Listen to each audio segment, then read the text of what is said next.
But the 5 p.m. deadline has come and it has gone. Extinction Rebellion gave the government until 5 p.m. today to respond to their demands on climate change. And that deadline has literally just passed with no response so far at all from Downing Street. So what is coming up next? Well, joining me on the programme once again, Senior Extinction Rebellion spokesperson and former Olympian, Etienne Scott. Lovely to have you, Etienne. Good to see you. Thank you. And Talk Radio's political editor, Peter Cardwell, is here too. So shall we start with Etienne and what the deadline means? It's now gone. What it is that was wanted and what's going to happen if it presumably hasn't been delivered on time.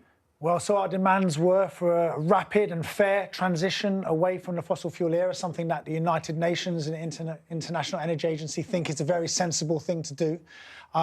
Included in that, trying to stop the harm and repair the harm that's being done by these industries.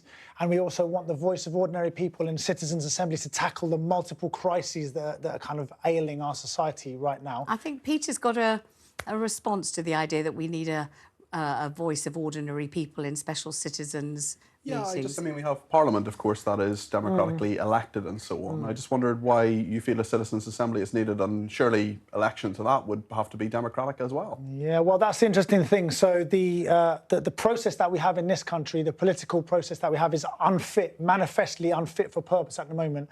Over the 30 years that we've known about this crisis, emissions have gone up and up and up. And it's clear, I think, to most people that we're talking to on the streets that people are not trusting the government. They do not see, they do not sense that they have got our interests at heart. The voices of ordinary people are not being heard. You know, the cost of living crisis is a very good example of that. If we had been reducing our dependence to the Citizens' Assembly, then how would you do that? So citizens' assemblies are done by a process called sortition. So it's a random selection, very similar to a jury selection. It's a random selection across the country, and then it is what's called it's organised so that it's a representative sample of the UK population. So is Parliament. Well, I hesitate to say that. I don't think that many people feel that their MP represents them necessarily. How do you An know interesting thing. Well, I mean, you can talk to people on the street. I speak to lots of people. You speak to people on the street, but that's not scientific, whereas an election is scientific. It's democracy, isn't it? Yeah, but the citizens' assemblies that we want have been used in lots of different parts of the world to tackle really complicated issues. The fact is, our government... Where have they been used, Etienne? In Ireland, they use them, for example, to discuss whether or not to have a referendum on abortion. It was politically too sensitive, too complicated. And these are issues that cannot be reduced to, like, slogans being shot across the gap May I ask in something? Parliament. If the government had responded, and if the government had met your deadline, so by now we were saying, well, it's happening, they've done that'd it. be great. That would we could all go home. OK.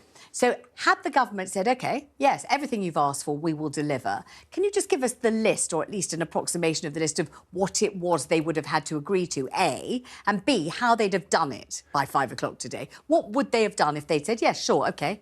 Well, to institute a citizens' assembly is quite a process. You have to gather people, and you have to... Also, it's very important that everybody in the UK would know about these citizens, because that's the reason they get their legitimacy, because they're drawn from the general population and people understand. They see people like them in this citizens' assembly rather than in our parliament right now. We see all sorts of people, but it's very difficult necessarily to think that they are like us. You know, when we see and hear about the various scandals that are besetting them, it's fairly clear. As I said, Are you trying to say that we ordinary individuals are free from scandal? They have scandals because they are like us. We sin because we are like them. We do it because we're all human. Yeah. I mean, if you're really going to pick a citizen's body of representative individuals, they'll be beset by scandal because that's what people do. Well, the citizens' assembly, that's the thing. We trust, for example, in the criminal justice system, we have juries that are entrusted to decide upon very hard, you know, complicated situations. So you trust when they're given the full facts,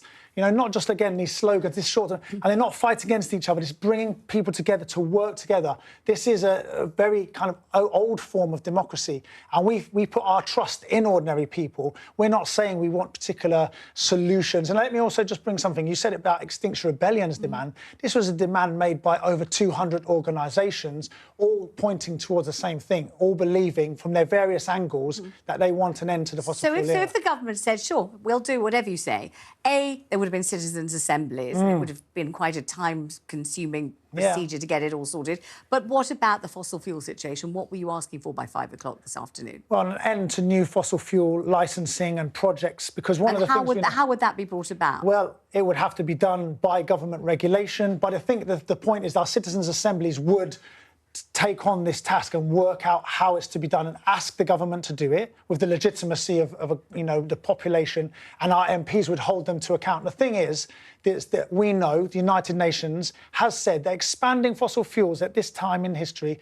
is moral and economic madness. Can you give an example of fossil fuels being expanded? What are the sorts of contracts, for example? Our government has just announced over 100 new licences in the North Sea. Right. And this is against the advice of the International Energy Agency. And explain to me why that's not a good thing. Well, we've got more than enough oil and gas and fossil fuel that are already in exploitable oil fields and such to take us well beyond 1.5 degrees. And a 1.5 degrees line is not just a and that's the heat of the whole planet. That's what we're worrying about. An average rise. Yes. And if we go above 1.5 degrees, things begin to get dangerous. You know, the Paris Agreement set 1.5 degrees in stone because this is literally the destruction and removal of many of countries that are low-lying. They will disappear because of, and there's going to be more and more challenges. So 1.5, we really have to do our best. And we do not need to expand the fossil fuel industry at this point. It is madness. And one of the reasons economic madness is that if we expand it and a little bit subsequently later, we actually realise, we actually do have to stop this, otherwise we're going to boil ourselves alive, those assets become stranded. And that becomes a very big problem for us all. Let's bring Peter in here. I'm just interested in the legitimacy of the Citizens' Assembly. Like you're mentioning, you're saying it's like a jury selection, and that is legitimate in itself. So presumably the juries and the judges who convicted members of Extinction Rebellion of illegality, you would support all that, and you would support the sentences and the fines that have been handed out to Extinction Rebellion members, because that's done on a legal basis. Well, I think when the juries are allowed to listen to the evidence from... so only when it suits you? No, I wouldn't say that, no, because we've seen, for example, Judge Silas Reed trying to stop the truth being told in some of his courtrooms so that jury couldn't hear the real motivations of conscience of why the protesters have been doing what they're doing. What was not allowed to be said? They weren't allowed to discuss climate change and fuel poverty. They were restricted. They could only say certain things. They weren't allowed to explain their heartfelt, proper But that's motivations. always the case in court, isn't it? Because imagine every single person standing in the dock giving their heartfelt explanation for whatever it is. It's never that, is it? It's always answering the question asked by the barrister. Or well, I think in certain situations this is a matter of conscience. These people aren't, we're not doing these actions just for the fun of it. They are done based on a deep, conscientious belief. And it's backed by science, but I think and it's backed by history one as of well. the things that might perturb people, I'm not saying everybody, and there may be many people watching and listening right now who hugely support everything you do and care very deeply for the same things that you care about. And after all, we all have to inhabit the same planet. Nobody wants to, as you beautifully put it, boil alive. Doesn't look like an attractive procedure to me or to Peter, I'm quite sure. But one of the things I think that might bother people, quite apart from being really disrupted in their daily lives and not able to get to hospital appointments, funerals, weddings, or all the other things, work, that quite humble activity that most of us have to do. People don't really like having their daily lives disrupted, and people certainly don't like having their businesses disrupted when they've only just reopened after COVID and they've had a really rough time. So there's a lot of that kind of a thing. But I think one of the other things that people might dislike about all of this is this feeling that your conscience, yours and your fellow supporters, is somehow deeper and more finely attuned and more sensitive and more awake and more alert and more ignited than anyone who doesn't agree with you. So therefore your enormously heightened conscience and consciousness must supersede theirs. So they're just trying to get to work, and you, who feel things so very deeply, and your supporters know better than they know and must disrupt their lives because you feel something deeply and you need to take that, and that must take precedence over what they feel. And I think that's one of the things that maybe some people don't like about this. Well, I think it's quite hard to understand your question, but I'll try and say something. This is from my own perspective. And people often talk about the rights of the people going around their ordinary lives. But when I go and take action, I am also holding their rights. I certainly do not do that lightly. But I'm also thinking of the rights of the people who are not able to protest, the rights of the people who are not even born yet, the rights of the people being pushed by and pushchairs who do not have a say in the absolutely scandalous, horrific injustice that is the future of their lives if we continue towards, as we are heading towards, a 3.2 degree hotter world. That is not right. I consider and try to hold those rights as much as I can without, we're trying to be humble and trying to be thinking about a bigger picture as well as this, and it's not fun to do some of these protests sometimes, but it's, we feel it's necessary because we're trying to avoid something that's just so horrendous. OK, let me bring in a caller. So Sean's on the line in Northampton. Hello, Sean. So you're on to all of us, including Etienne, and I know you've got quite strong thoughts about him and what he stands for. No, I get so angry as an educated person. And I'm listening to your interview now, and that chap who's talking about it's saving my life and my grandkids' lives, and it's how hard it is for him to protest. Why does he just jump off his cloud and understand that 99% of the British public do not hold the same views as him? We want to get on with our life, look after our families, and just crack on, right? There is as much evidence, there is equally as much evidence to suggest that what he's saying is wrong. And like Peter keeps saying, we've got a democratically elected parliament, but we don't need people like him getting others together to protest if they've got nothing better to do than disrupt our lives. And I really hope, I genuinely hope, if they start doing this around our country, I hope our police go in there and do exactly like they do in France, because they make me sick. Let's give Etienne the right of reply to that, of course. Yeah, well, Sean, I'm sorry I feel so angry with us, but the truth is the science is very, very strong on this. So much evidence is converging on the fact that we are in great danger, and I believe we will be justified. We are already justified. We have the backing of the science behind us, and we do not want to disrupt people's life. And an interesting thing here is Sir David King, the government's own former scientific advisor, last year said we have 2 to 3 years. The decisions made the next 2 to 3 years will decide the fate of civilization. And we're going to have an election perhaps next year. Our electoral cycle takes too long. The short-termism, the vested interest, we have to get our government to act now. The decisions they're making now lock us onto a path that is essentially terminal. And that, to me, is just bananas. And I do actually also take issue. It's far more people out there actually agree that we are in a very dangerous climate emergency and action must be taken. They just don't know how to act. And that's why we had the big one, to bring people like that. So, Etienne, you've had the big one, you've had the deadline, it's come and gone, the government hasn't responded at all.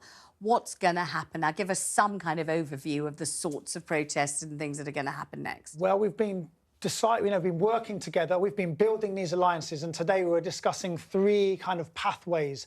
First of all was called picketing, supporting strikers and people who are trying to campaign, in causes that are aligned with ours. The second was organising locally. So again, building on those alliances with all these organisations that now see that they have common cause. We all have common cause. And the third is disobedience. And that will take whatever form, I suppose, it takes. What kind of a thing is that? Is that sitting in the road? Well, is that gluing? Civil disobedience will be, I suppose, whatever. We'll see those things sprouting out all over the place. We've seen the lawyers deciding to take action with their, sports people. I don't know what's going to happen. It's going to be really, really interesting. But I think the thing that's going to challenge the government is that more and more people now realise that their government isn't listening to them. Thousands of people have been here this weekend, these 4 days, with a perfectly reasonable demand. And I'm going to think well, that's my next question, because that's not necessarily the case. Let me ask Peter Cardwell, who's our political editor. Did the government have it in their gift to say, OK, yes, to everything Extinction Rebellion was asking for? They could have if it wanted to. Could they have? They could have, but what they would say is they have a Department of Energy and net zero. They have committed, as many other countries have, they would say, to net zero by 2050, some goals by 2030, some before that.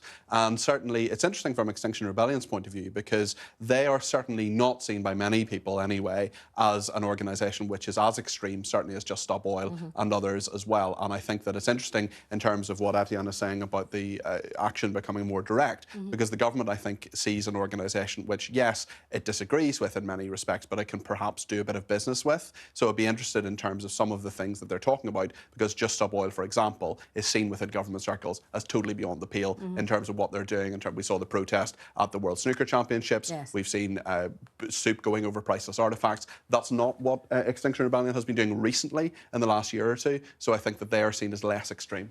Yeah, I mean, we've seen paint going over glass-covered priceless artefacts. Let's just be remembering that. But Thank you very much indeed.